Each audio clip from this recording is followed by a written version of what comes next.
What's good, NBA family? Today's Tuesday, November 28th. We had 8 games on today. After didn't have a chance to watch it, don't you worry. I'm going to get you recapped and I'm going to get you right. First game of the day, we had the Timberwolves. They beat the Oklahoma City Thunder 106-103. SGA came out on fire this game, y'all. He had 12 points just in that first quarter, and I thought this game was going to be a blowout early. Nobody could stop him, but shout out the Wolves, man, because they woke up in that second quarter hitting 7 threes, and man, this game was so fun to watch SGA and Ant go at it. Like I said, SGA scored 12 points just in that first quarter.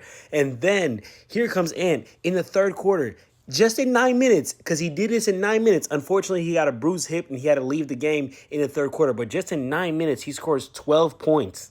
And the second that Ant left the game with a bruised hip, I thought it was over, man. But the Timberwolves bench, they had something to say. They had 43 points off the bench. Naz Reid had 15. And shout out Troy Brown, man. 17 points, went 4 or 5 from the three-point line. He was a spark plug that they needed off the bench. He had 12 points just in that fourth quarter to step up for Anthony Edwards' injury because, like I said, Anthony Edwards left the game in the third quarter. But I do just want to give some love to Rudy because he was killing inside, man. He had 17 points, 16 rebounds, and 7 of those 16 were offensive. Second chance points were going crazy for the Timberwolves, man. This game was a blowout. The Hornets already struggled without LaMelo Ball.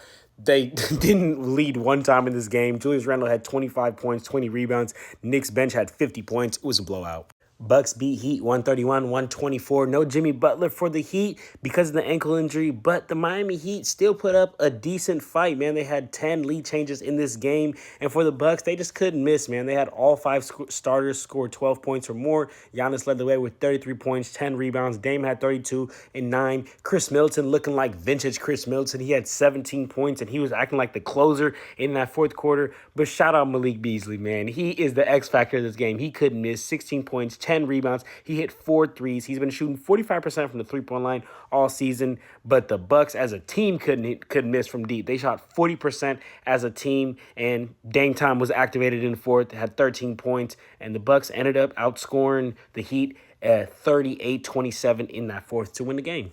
This was a good-ass game, y'all. 15 lead changes. No team could get rhythm because the other team would just go right back on a run of their own.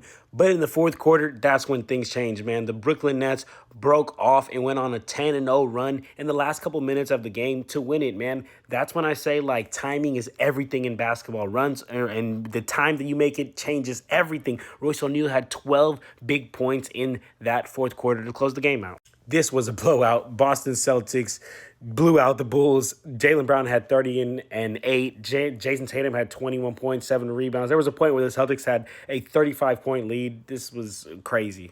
Cavs beat the Hawks behind Donovan Mitchell's 40-point double-double. He had 40 points, 11 rebounds, shot 56% from the field, but this wasn't a carry job. Garland had 19 points and 9 assists. Mobley had 17 points, 19 rebounds. Allen had 11 points. Max Strus had 11 points.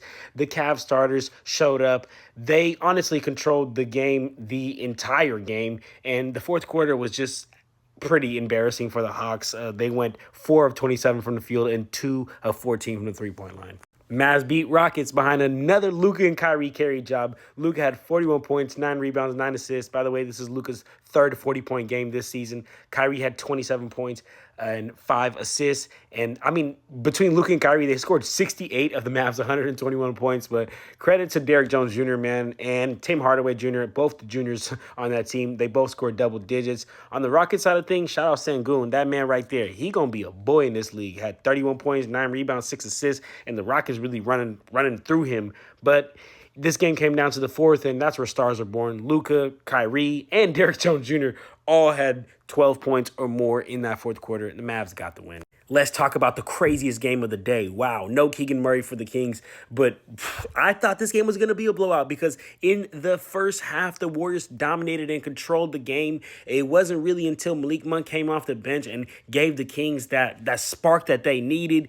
In the second quarter, Chris Paul goes out with the injury. Later in the game, GP2 goes down with the injury because the Warriors were just injury prone this game, but they were trying to fight through it. They were going at it with the Kings.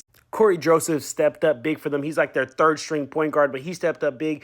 And then come the third quarter. The third quarter is where this game switched, man. The Kings switched to a zone, and the Warriors literally did not know what to do. The Kings brought this game within 11 points when they were down by 24 in that first half. Then the Kings go on and score 40 points in that third quarter, making it a really close game heading into the fourth. Heading into the fourth, this game was coming down to the wire. And I'm going to be honest, y'all, the Warriors just made just dumb, silly, dramatic, emotional plays. Draymond Green was getting texts. He can't control his emotion. Curry was doing dumb stuff. Steve Kerr was making questionable decisions.